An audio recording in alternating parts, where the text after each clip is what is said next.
بسم اللہ الرحمن الرحیم الصلاۃ والسلام علیکہ یا سیدی یا رسول اللہ۔ معزز ناظرین، آپ کو روحانی تدبیر میں خوش آمدید کہتے ہیں۔ ان ویڈیو سیریز میں ہم سیرت النبی صلی اللہ علیہ وسلم پر روشنی ڈالیں گے۔ ہمارا مقصد ہے کہ ہم آپ کو حضرت محمد صلی اللہ علیہ وسلم کی زندگی کے مختلف پہلوؤں سے آگاہ کریں، جس کی مدد سے ہمارے زندگیوں میں نکھار پیدا ہو جائے اور آخرت کی منزلیں آسان ہو جائیں۔ اگر اس سلسلے میں ہم سے کوئی غلطی سرزد ہو جائے تو براہ کرم ہمیں آگاہ کریں تاکہ ہم اپنی اصلاح کر سکیں۔ انسان ہونے کے ناطے غلطیاں ممکن ہیں اور ہم ان سے سیکھنے کی کوشش کریں گے۔ آپ کی آراء اور تجاویز ہمارے لیے نہایت قیمتی ہیں۔ اللہ سے دعا ہے کہ حضرت محمد صلی اللہ علیہ وسلم کے صدقے ہماری ادنا سی کاوش قبول فرمائے، آمین۔ سیرت النبی صلی اللہ علیہ وسلم۔ عنوان: ماہ نبوت طلوع ہوا، پارٹ 3۔ حضرت ابن عباس رضی اللہ تعالیٰ عنہ کہتے ہیں کہ حضور نبی کریم صلی اللہ علیہ وسلم اس دنیا میں تشریف لائے تو آپ کی انول نال کٹی ہوئی تھی۔ انول نال کو بچے پیدا ہونے کے بعد دائیا کاٹتی ہے۔ آپ ختنہ شدہ پیدا ہوئے۔ عبد المطلب یہ دیکھ کر بے حد حیران ہوئے اور خوش بھی۔ وہ کہا کرتے تھے، میرا بیٹا نرالی شان کا ہوگا۔ آپ کی پیدائش سے پہلے مکہ کے لوگ خشک سالی اور قحط کا شکار تھے، لیکن جو ہی آپ کی دنیا میں تشریف لانے کا وقت قریب آیا، بارشیں شروع ہو گئیں، خشک سالی دور ہو گئی، درخت ہرے بھرے ہو گئے اور پھلوں سے لد گئے، زمین پر سبزہ ہی سبزہ نظر آنے لگا۔ پیدائش کے وقت آپ اپنے ہاتھوں پر جھکے ہوئے تھے، سر آسمان کی طرف تھا۔ ایک روایت کے الفاظ یہ ہیں کہ گھٹنوں کے بل جھکے ہوئے تھے، مطلب یہ کہ سجدے کی سی حالت میں تھے۔ آپ کی مٹھی بند تھی اور شہادت کی انگلی اٹھی ہوئی تھی، جیسا کہ ہم نماز میں اٹھاتے ہیں۔ حضور انور صلی اللہ علیہ وسلم فرماتے ہیں، جب میری والدہ نے مجھے جنم دیا تو ان سے ایک نور نکلا۔ اس نور سے شام کے محلات جگمگا اٹھے۔ آپ صلی اللہ علیہ وسلم کی والدہ سیدہ آمنہ فرماتی ہیں، محمد صلی اللہ علیہ وسلم کی پیدائش کے وقت ظاہر ہونے والے نور کی روشنی میں بصرہ میں چلنے والے اونٹوں کی گردنیں تک نظر آئیں۔ علامہ سہلی رحمۃ اللہ علیہ نے لکھا ہے کہ جب آپ پیدا ہوئے تو آپ نے اللہ کی تعریف کی۔ ایک روایت میں یہ الفاظ آئے ہیں، اللہ اکبر کبیرہ والحمد للہ کثیرہ وسبحان اللہ بکرۃ و اصیلا۔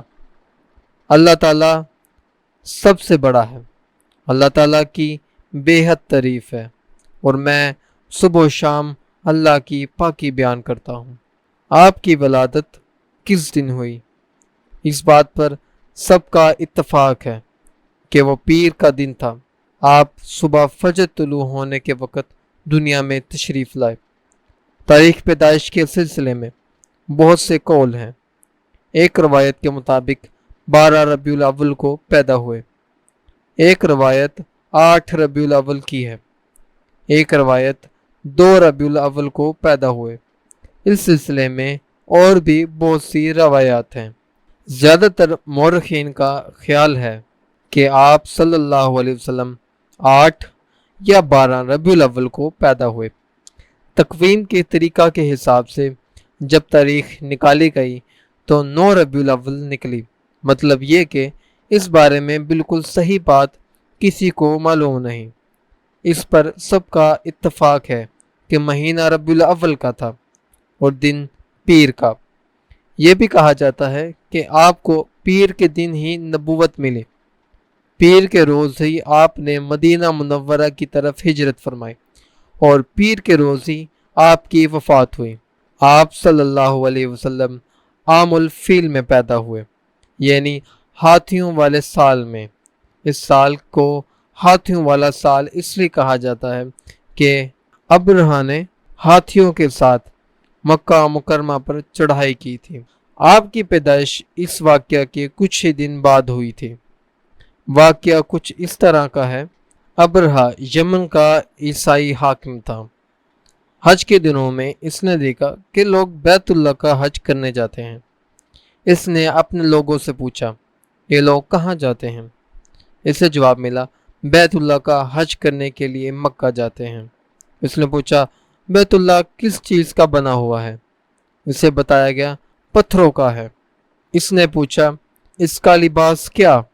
بتایا گیا، ہمارے ہاں سے جو دھاری دار کپڑا جاتا ہے اس سے اس کی پوشاک تیار ہوتی ہے۔ ابرہہ عیسائی تھا۔ ساری بات سن کر اس نے کہا، مسیح کی قسم، میں تم لوگوں کے لیے اس سے اچھا گھر تعمیر کروں گا۔ اس طرح اس نے سرخ، سفید، زرد اور سیاہ پتھروں سے ایک گھر بنوایا۔ سونے اور چاندی سے اس کو سجایا۔ اس میں کئی دروازے رکھوائے۔ اس میں سونے کے پترے جڑوائے۔ اس کے درمیان میں جواہر لگائے۔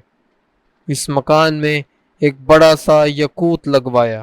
پردے لگوائے۔ وہاں خوشبوئیں سلگانے کا انتظام کیا۔ اس کی دیواروں پر اس قدر مشک ملا جاتا تھا کہ وہ سیاہ رنگ کی ہو گئی، یہاں تک کہ جواہر بھی نظر نہیں آتے تھے۔ پھر لوگوں سے کہا، اب تمہیں بیت اللہ کا حج کرنے کے لیے مکہ جانے کی ضرورت نہیں رہی، میں نے یہیں تمہارے لیے بیت اللہ بنوا دیا ہے، لہٰذا اب تم اس کا طواف کرو۔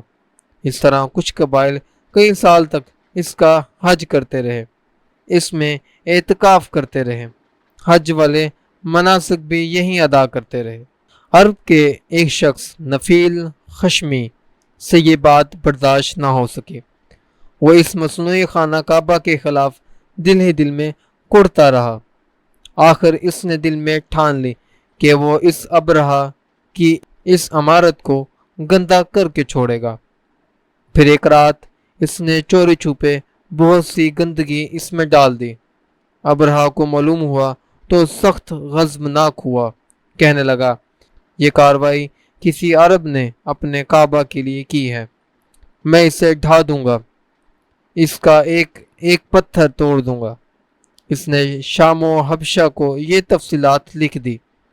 اس نے درخواست کی کہ وہ اپنا ہاتھی بھیج دے۔ اس ہاتھی کا نام محمود تھا۔ یہ اس قدر بڑا تھا کہ اتنا بڑا ہاتھی روئے زمین پر دیکھنے میں نہیں آیا تھا۔ جب ہاتھی اس کے پاس پہنچ گیا تو وہ اپنی فوج لے کر نکلا اور مکہ کا رخ کیا۔ یہ لشکر جب مکہ کے قرب و جوار میں پہنچا تو ابرہہ نے فوج کو حکم دیا، ان لوگوں کے جانور لوٹ لیے جائیں۔ اس کے حکم پر فوجوں نے جانور پکڑ لیے۔ ان میں عبد المطلب کے اونٹ بھی تھے۔ نفیل بھی اس لشکر میں ابرہہ کے ساتھ موجود تھا اور یہ عبد المطلب کا دوست تھا۔ عبد المطلب اس سے ملے، اونٹوں کے سلسلے میں بات کی۔ نفیل نے ابرہہ سے کہا، قریش کا سردار عبد المطلب ملنا چاہتا ہے۔ یہ شخص تمام عرب کا سردار ہے، شرف اور بزرگی اسے حاصل ہے، لوگوں میں اس کا بہت بڑا اثر ہے، لوگوں کو اچھے اچھے گھوڑے دیتا ہے، انہیں عطیات دیتا ہے، کھانا کھلاتا ہے۔ یہ گویا عبد المطلب کا تعارف تھا۔ ابرہہ نے انہیں ملاقات کے لیے بلا لیا۔ ابرہہ نے ان سے پوچھا، بتائیے آپ کیا چاہتے ہیں؟ انہوں نے جواب دیا، میں چاہتا ہوں میرے اونٹ مجھے واپس مل جائیں۔ ان کی بات سن کر ابرہہ بہت حیران ہوا۔ اس نے کہا، مجھے تو بتایا گیا تھا کہ آپ عرب کے سردار ہیں، بہت عزت اور بزرگی کے مالک ہیں، لیکن لگتا ہے مجھ سے غلط بیانی کی گئی ہے، کیونکہ میرا خیال تھا آپ مجھ سے بیت اللہ کے بارے میں بات کریں گے، جس کے ساتھ آپ سب کی عزت وابستہ ہے، لیکن آپ نے تو سرے سے ہی اس کی بات ہی نہیں کی اور اپنے اونٹوں کا رونا لے کر بیٹھ گئے۔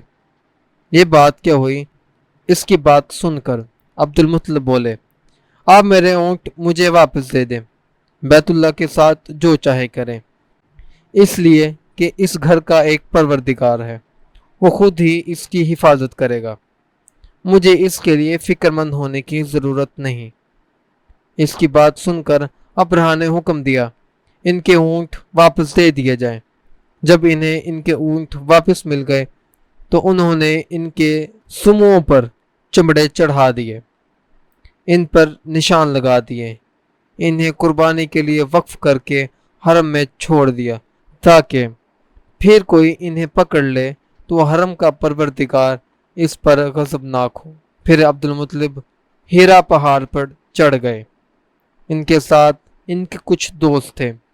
انہوں نے اللہ سے درخواست کی، اے اللہ، انسان اپنے سامان کی حفاظت کرتا ہے، تو اپنے سامان کی حفاظت کر۔ ادھر سے ابرہہ اپنے لشکر لے کر آگے بڑھا۔ وہ خود ہاتھی پر سوار لشکر کے درمیان موجود تھا۔ ایسے میں اس کے ہاتھی نے آگے بڑھنے سے انکار کر دیا۔ وہ زمین پر بیٹھ گیا۔ ہاتھی بانوں نے اسے اٹھانے کی کوشش کی لیکن وہ نہ اٹھا۔ انہوں نے اس کے سر پر ضربے لگائیں، اوزار چبھوئے، مگر وہ کھڑا نہ ہوا۔ کچھ سوچ کر انہوں نے اس کا رخ یمن کی طرف کیا تو وہ فوراً اس کی طرف چلنے لگا۔ اس کا رخ پھر مکہ کی طرف کیا گیا تو پھر رک گیا۔ ہاتھی بانوں نے یہ تجربہ بار بار کیا۔ آخر ابرہہ نے حکم دیا، ہاتھی کو شراب پلائی جائے تاکہ نشے میں اسے کچھ ہوش نہ رہے اور ہم اسے مکہ کی طرف آگے بڑھا سکیں۔ چنانچہ اسے شراب پلائی گئی لیکن اس پر اس کا بھی اثر نہ ہوا۔